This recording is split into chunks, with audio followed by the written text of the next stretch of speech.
I know your serial killer campaign had a huge impact. That and there was a follow-up campaign, Heartless Words, both really emotionally led. They were quite bold and risky, and with that, can come the reward, can also bring some criticism. How did you get the board over the line to take this really bold approach in those two campaigns?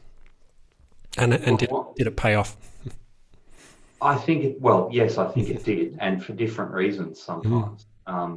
There's two very distinct campaigns in there that you've mentioned. Look, it started off when I joined the Heart Foundation. The organisation hadn't invested in its brand for a number of years. So there was a new CEO in place and largely a new board, and they were very keen to essentially, invest in raising more funds and invest in the brand. And those two things work together. If the biggest problem the Heart Foundation has is everyone knows who we are, but they often don't know what we do. And if they don't know what we do, then they're less likely to put their hand in their pocket to help. So we're about 90% funded by everyday Australians. So it's really important that we resonate with them. And so the strategy was pretty clear. We needed to bring back the shock factor for heart disease. So some of those stats that I mentioned before might be quite surprising to you. They certainly are to most people, particularly the bit about the manageable risk factors and dying from heart disease is largely preventable.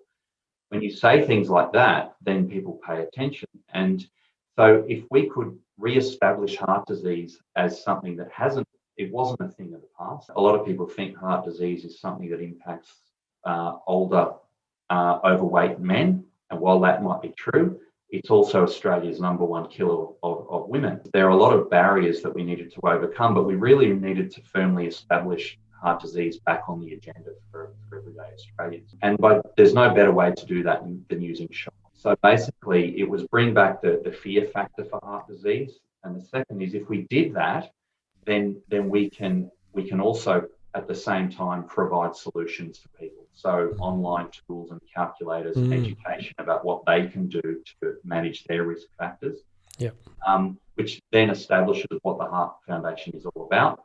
And if we do those first two things, then the third one is putting their hand in their pocket to help us becomes a lot easier.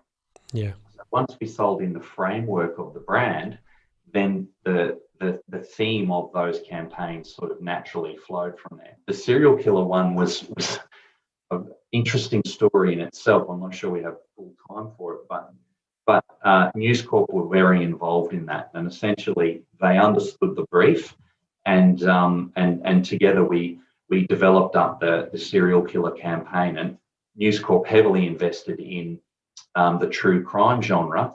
It was just a natural, Australia's #1 killer, serial killer, true crime sort of all fit the bill. And very quickly we came up with the serial killer count. And using the News Corp assets, we were able to essentially do a teaser campaign and then launch and reveal that Australia's worst serial killer is in fact heart disease. So that campaign, the inception of it and the partnership with News Corp was vital, but we could not foresee just how quickly the results started to flow through. Yeah, and they're staggering. So why don't you give us some of the highlights in terms of the results that delivered?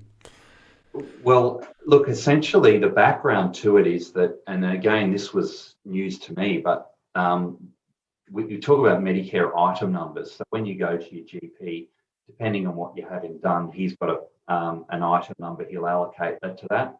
And there's remuneration of different levels for each item number. There was no item number for heart health checks. And a heart health check is essentially, I think the true name is a cardiovascular absolute risk assessment, but you're not going to get consumers to understand that. So calling it a heart health check seemed like the way to go. It's essentially like a 10-point check plan to determine your risk of heart disease. We've been advocating for 10 years for that through the usual channels of government and health departments. And it really was going nowhere. So we decided to throw everything in and support, not just use the serial killer campaign to reach everyday Australians to bring back the fear, but also as an advocacy ask for government. So we happened to land that campaign, or it was planned to do that in the lead up to the last federal election. perfectly at a time where money's being given away. It was launched on a Sunday of, I think, the 28th of February, from memory. By the following Sunday, Scott Morrison and the government announced that they were going to now fund heart health checks under the Medicare system. And it was probably the most exciting week of my professional career. It felt like we were part of the 24 hours news cycle, because the News Corp editors really got behind this and pushed over several days. And essentially, within 7 days, we'd landed the coveted NDS item number. Yeah, brilliant. And the number of potential lives saved as a result of that is quite significant as well, isn't it? Yeah, and look, that's one of the most important things in terms of our messaging, was that we were able to do economic forecasting on the impact of that number. And essentially, by the government agreeing to fund it, we were able to forecast that over 5 years we'd save $1.5 billion in health costs. We'd save 76,000 heart events, so heart attacks and strokes, and about 9,000 lives. So you can almost put a dollar value on the campaign and the return on investment. Yeah. While you can't put a value on a life, you certainly can talk about it in a way that selling mobile phones and groceries sort of don't have that same sort of impact.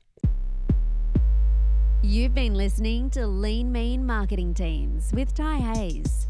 If you love the show, please remember to hit subscribe so that you can discover more tips and strategies to build a high-performance marketing team. And if you're feeling generous, please tell someone about the show who you think would benefit. We're on a mission to help CMOs build their dream team and enable marketers to do their best work. And we appreciate your help in spreading the word.